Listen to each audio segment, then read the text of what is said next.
wondered how to get your toddler to do stuff without having to ask them 10 times and without a whole lot of resistance and messing around?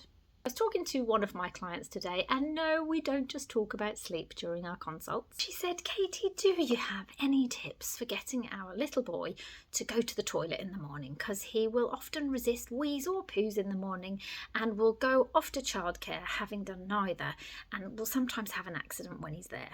They've had him checked out by a doctor. Everything's fine. She said, I feel like he's just resisting. It's just a power thing. And he just says no because it's obviously pretty important to us that he goes. My first suggestion was, well, send Dad out in the morning to go and wee up a tree and point out the window and go, oh my goodness, look, there's Dad weeing up a tree. And you know what will happen. Your toddler's going to want to go out there and join in. So basically, you're not telling him what to do, but you are planting the seed and letting him decide what to do next. And she said, that's brilliant. Yes, that would totally work. He would be really into that. You should do a video on your tips like these. So here I am with my top 5 tips on how to get toddlers to do stuff.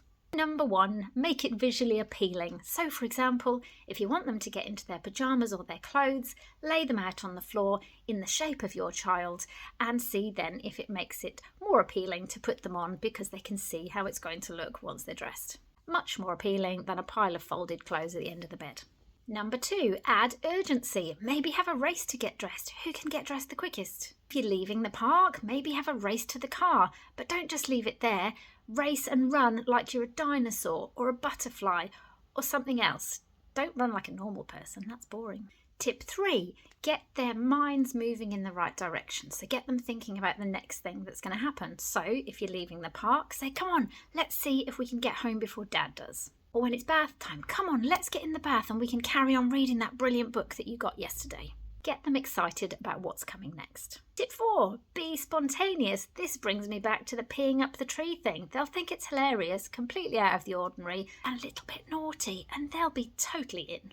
And tip 5, don't forget to pack your sense of humour. So if you're racing to get dressed, you're racing your child who can get dressed first, don't be afraid to make mistakes. Maybe try and pull your pants on your head and let them absolutely delight in correcting you. So those are the top tips from a seasoned parent of 4. We survived. I hope those tips help you too.